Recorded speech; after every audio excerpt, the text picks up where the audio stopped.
जब आपका रिजल्ट आया था तो किस टाइप से आप खुशी महसूस किए थे? क्या लगा था, कैसा लगा था? खुशी तो बहुत था कि रात भर नींद नहीं आ पाया था। रात में सोच रहे थे कि ऐसा इतना अच्छा रिजल्ट हो गया। इसी बारे में सोच रहे थे, रात भर नींद नहीं आया।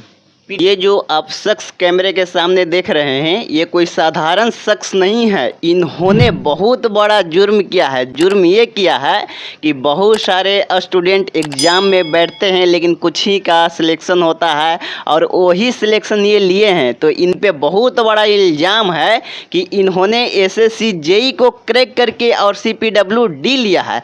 तो चलिए इनसे जानेंगे इनके लाइफ स्टाइल के बारे में, इनके स्टडी के बारे में। Hello friend, welcome back to my YouTube channel your Sonu. तो चलिए आप लोग के सामने एक और एस्पिरेंट को लेके आए हैं। चलिए आप लोगों को इनके लाइफ स्टाइल, इनके स्ट्रगल और बहुत सारी चीज़ों के पर्दाफाश करते हुए आप लोग को रूबरू कराते हैं। तो फर्स्ट ऑफ ऑल सर, आपको हमारे चैनल पे बहुत बहुत स्वागत है।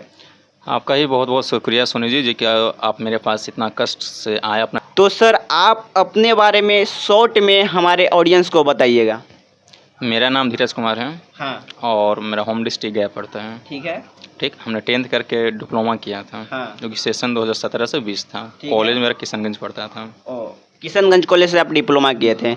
अच्छा, आप ये बताइए कि डिप्लोमा जैसे ही कंप्लीट हुआ तब तैयारी किए थे या डिप्लोमा के पीरियड में ही एसएससी को टारगेट किए थे? नहीं, डिप्लोमा के पीरियड में जैसे लास्ट में 5th या 6th सेमेस्टर बचता है, उस समय कुछ टारगेट किए थे, कुछ आगे का क्या पैटर्न होना चाहिए, क्या नहीं, एसएससी के बारे में थोड़ा सा जानकारी लिए थे। हाँ। जिससे उस समय पढ़ सकें। और एसएससी का डेडिकेशन से मतलब कि डिप्लोमा के बाद ही किए थे स्टार्ट? हाँ, मेन डिप्लोमा के बाद ही किए थे। जैसे सेमेस्टर में टाइम पता है, टाइम मिल नहीं पाता है। हाँ। उसमें कोई फोकस कर भी नहीं पाता कि हमको क्या करना है, नहीं करना। मेन तो फोकस रहता है किस तरह से सेमेस्टर निकाल ले अपना उस समय। बिल्कुल बिल्कुल। तो आप सेल्फ स्टडी किए थे या किसी कोचिंग को ज्वाइन किए थे? नहीं, जैसे 17-20 सेशन था, 20 में पास आउट हो गए हम लोग। उसके बाद फिर हमने आके कोचिंग ज्वाइन किया था। हाँ। कोचिंग ज्वाइन हम पटना में किए थे, इंजीनियर्स अकेडमी, जो पटना में सब लोग लगभग लोग जानते ही है। हाँ।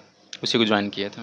अच्छा सर, आप ये बताइएगा कि आप एक दिन में कितना घंटा पढ़ते थे और कैसे पढ़ते थे? फर्स्ट में तो कोचिंग आवर्स में जो इतना पीरियड रहता है उसमें सिर्फ अपना क्लास करते थे। क्लास लगभग उसमें पढ़ जाता था कुछ 7 से 8 घंटा। हाँ। उस 7 से 8 घंटा लगभग क्लास में हमको देना ही पड़ता था। हाँ। और उसके बाद रूम पर जाते नहीं, 2 से 3 घंटा पढ़ पाते थे टाइम के कारण। हाँ। और जब क्लास हम लोग का खत्म हो गया, लगभग 6-7 महीने का ड्यूरेशन रहता है क्लास का। हाँ। एसएससी जेई के लिए स्पेशल। तो उसके बाद फिर जब क्लास खत्म हो गया, उसके बाद फिर क्लास अपने फिर रूम में स्टडी किए थे, फिर सेल्फ स्टडी के। अच्छा, आप ये बताइएगा कि आपका सिलेक्शन किस में हुआ है, कौन सा डिपार्टमेंट मिला है? जो एसएससी जेई 2022 था उसमें सिलेक्शन हुआ है। हाँ। जेई के पोस्ट पे, जो कि डिपार्टमेंट था CPWD। अच्छा, ये बताइएगा कि ये आपका फर्स्ट अटेम्प्ट था क्या? नहीं, सेकंड अटेम्प्ट था। सेकंड था। हाँ। फर्स्ट में आपका क्या परफॉर्मेंस था? फर्स्ट में तो पेयरिंग में ही दिए थे, जो कि पेयरिंग में हमको रिजल्ट नहीं आया था। तो थोड़ा सा ट्राई कर रहे थे किस तरह से एग्जाम होता है ना होता है, सारा चीज़ जानकारी ले रहे थे। तो उसमें कोई खास नंबर नहीं लगा, 70-80 नंबर के आसपास आया था बस।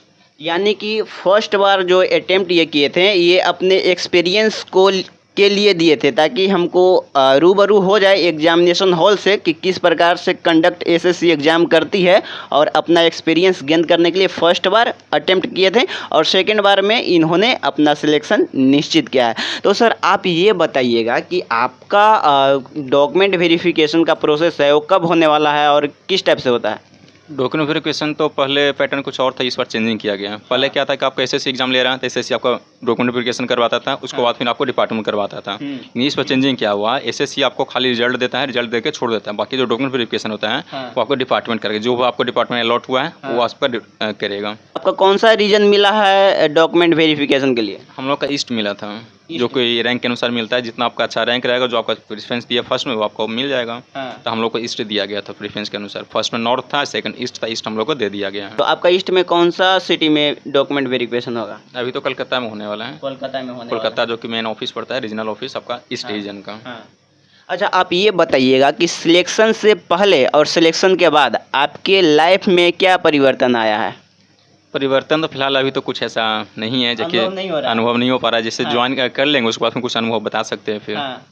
फिर भी जब आपका रिजल्ट आया था तो किस टाइप से आप खुशी महसूस किए थे? क्या लगा था, कैसा लगा था?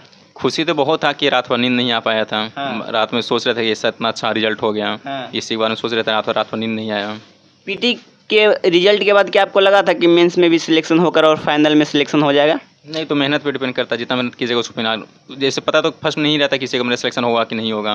ये अपना तो काम है सिर्फ मेहनत करना, मेहनत कीजिए अपना फिर रिजल्ट अपना बाद में दिखा मिलने को देखने का। ऐसे भी हम लोग डिप्लोमा किए, डिप्लोमा में पता ही है सेमेस्टर का रिजल्ट आने के बाद फिर कितना टाइम लगता है रिजल्ट आने में, उसके पहले तैयारी हम लोग कर लेते हैं अगला सेमेस्टर का। अच्छा, आप ये बताइएगा कि किस टाइप से पढ़ते थे, क्या नोट्स प्रीफर करते थे या क्या क्या मटेरियल में यूज करते थे आप पढ़ने के दौरान? मटेरियल तो बहुत था, जैसे मान के चलिए फर्स्ट में तो आपको सबसे पहले नोट्स ही पढ़ना है आपके पास जो क्लास का नोट्स। हाँ, क्लास का नोट्स जो भी क्लास में आपको टीचर लिखवाए हैं। नोट्स पढ़ने के बाद कुछ ऑब्जेक्टिव बुक होता है, अपना कोचिंग का भी होता है, कुछ एक्स्ट्रा बुक भी होता है, उसको थोड़ा सा लगाना पड़ता है, किस तरह से क्वेश्चन एराइज कर रहा है उस तरह से फिर पढ़ना पड़ता है सिर्फ क्वेश्चन दिखने के लिए। अच्छा, आप ये बताइएगा कि टेक्निकल और नॉन टेक्निकल दोनों में कैसे बैलेंस करते थे, दोनों को कितना कितना घंटा पढ़ते थे? बैलेंस करने के लिए तो बहुत दिक्कत तो होता है नॉन टेक्निकल में, खास करके जैसे आपका 200 का फर्स्ट पेपर होता है ये, उसमें 100 का टेक्निकल होता है और 100 आपका नॉन टेक होता है। और नॉन टेक में 50 आपका रीजनिंग हो जाता है, उसका तो टेंशन किसी को रहता नहीं है, बच गया 50 नंबर। 50 में आपका जी के जी साइंस जितना भी होता है सारा 50 नंबर में ही होता है। उससे को ज़्यादा नहीं, 2 से 3 घंटा पढ़िए पर डे, उतना ही काफ़ी हो जाता है। और कितना पढ़िएगा तो 20 से 25 नंबर आता ही है, इससे ज़्यादा मैक्सिमम गेन नहीं हो पाता है, मैक्सिमम लोग से बता रहे हैं। और टेक्निकल के लिए? टेक्निकल के तो आपका फिर आपका नोट्स और प्लस ऑब्जेक्टिव बुक लगाइए और प्रीवियस ईयर देख ही लीजिए अपना, प्रीवियस ईयर देख के चलिए किसी भी कोई भी एग्जाम के लिए। यानी कि इनका कहना है कि जब आप नॉन टेक के पोर्शन में आ जाते हैं तो वहाँ पे 50 नंबर का रीजनिंग और 50 नंबर का जीके जीएस पूछता है, तो आपको रीजनिंग में केवल प्रैक्टिस करना है, प्रैक्टिस करके ही आप 45 प्लस नंबर गेन कर सकते हैं रीजनिंग में। उसके बाद जीके जीएस का पोर्शन हो गया तो करंट अफेयर वगैरह आप यूट्यूब से चाहे कोई भी एक मैगजीन से देख सकते हैं। और बाकी टेक्निकल के लिए क्लास नोट्स आपको मस्ट है, और उसके बाद आप ऑब्जेक्टिव बुक लगाइए ताकि आपको आइडिया लग जाए कि किस टाइप से क्वेश्चन एराइज होता है। अच्छा, आप ये बताइएगा कि आप अगर स्टूडेंट को 1 से 2 बुक प्रीफर करवाना चाहें कि 1 या 2 बुक ही लगाए तो उनका अच्छा परफॉर्मेंस रहे, तो कौन सा बुक आप प्रीफर कीजिएगा? ठीक है, एक मैक्सिमम 2 से 3 बुक लगाइए पूरा एग्जाम के लिए, कोई भी एग्जाम के लिए आपको बहुत अच्छा रहेगा। फर्स्ट में तो आपका जो कोचिंग का दिया होगा वो आपका लगा लीजिए फर्स्ट में, ठीक, ऑब्जेक्टिव के लिए सिर्फ। ठीक है। और उसके बाद आपका एक यूथ पब्लिकेशन का बुक आता है, वॉल्यूम 1 और वॉल्यूम 2 आता है, हिंदी मीडियम इंग्लिश मीडियम दोनों में होता है, वो लगा लीजिए। और तीसरा बुक सिर्फ एक सिविल बूस्टर ले लीजिए, बस 3 बुक लगाइए, 3 बुक आपके लिए काफ़ी हो जाता है। आप ये बताइएगा कि अभी आप अपने सिलेक्शन का क्रेडिट किनको देना चाहेंगे? क्रेडिट तो इंजीनियर्स अकेडमी को ही जाता है, जितने भी टीचर उनका है।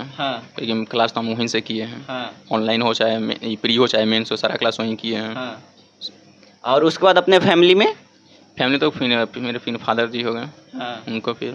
अच्छा, आप ये बताइएगा कि आप कहाँ पे रहकर सेल्फ स्टडी करते थे?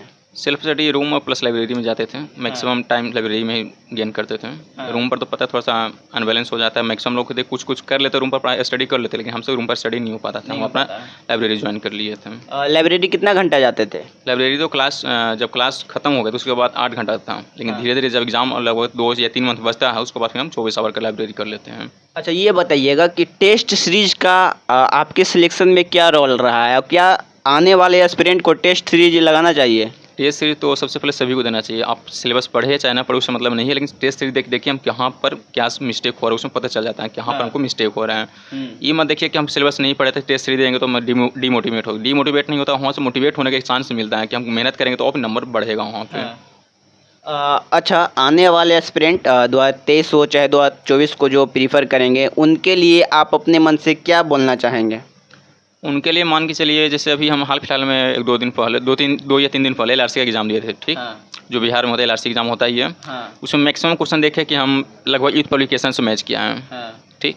और अभी जिसका 2023 में एग्जाम है अक्टूबर में एग्जाम है, 9, 10, 11 होगा, उसको ज़्यादा नहीं अपना जो कोचिंग दिया वो और प्लस यूथ पब्लिकेशन का जितना ऑब्जेक्टिव है सबको जितना आंसर दिया, आंसर में डिस्क्रिप्टिव टाइप दिया हुआ है, उसको अच्छा से पढ़ लो, उससे ज़्यादा क्वेश्चन एराइज करने वाला नहीं है। अच्छा, आईएएस मास्टर PYQ का क्या रोल रहता है, क्योंकि आईएएस मास्टर का माहौल बहुत ज़्यादा बना हुआ है SSC JEE के मार्केट में? जैसे उसमें क्या किया है, जैसे सब्जेक्टिव वाइज देती है, सब्जेक्ट वाइज किया और सब्जेक्ट में भी चैप्टर वाइज कर दी, चलते उसका ज़्यादा भी डिमांड हो रहा है। उसमें थोड़ा सा जो आंसर दिया आंसर थोड़ा सा अच्छा से दिया, डिस्क्राइब थोड़ा अच्छा से किया, इसके चलते हुए सब मैक्सिमम लोग उसको फॉलो कर रहे हैं किताब को। अच्छा, आप अपने अनुसार कुछ बोलना चाहें, कुछ गाइड करना चाहें तो आप बोल दीजिए एस्पिरेंट को। मेरे अनुसार वही अच्छा है, जैसे ज़्यादा बुक को फॉलो मत कीजिए, 2 या 3 किताब को धरिए, उतना ही काफ़ी हो जाता है तैयारी करने के। बाकी तो फिर आपका नोट्स हो गया, उतना ही सफिशिएंट हो जाता है। चलिए, आपको हमारे साथ जुड़े रहने के लिए बहुत बहुत शुक्रिया। और इन्होंने SSC JEE 2022 को क्रैक करके CPWD प्राप्त किए हैं।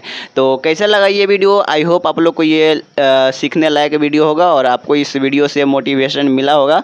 और अगर वीडियो अच्छा लगा होगा तो वीडियो को लाइक करके और चैनल को सब्सक्राइब करना नहीं भूलिएगा। और आज के लिए इतना ही, अब मिलते हैं अगले वीडियो में, तब तक के लिए जय हिंद।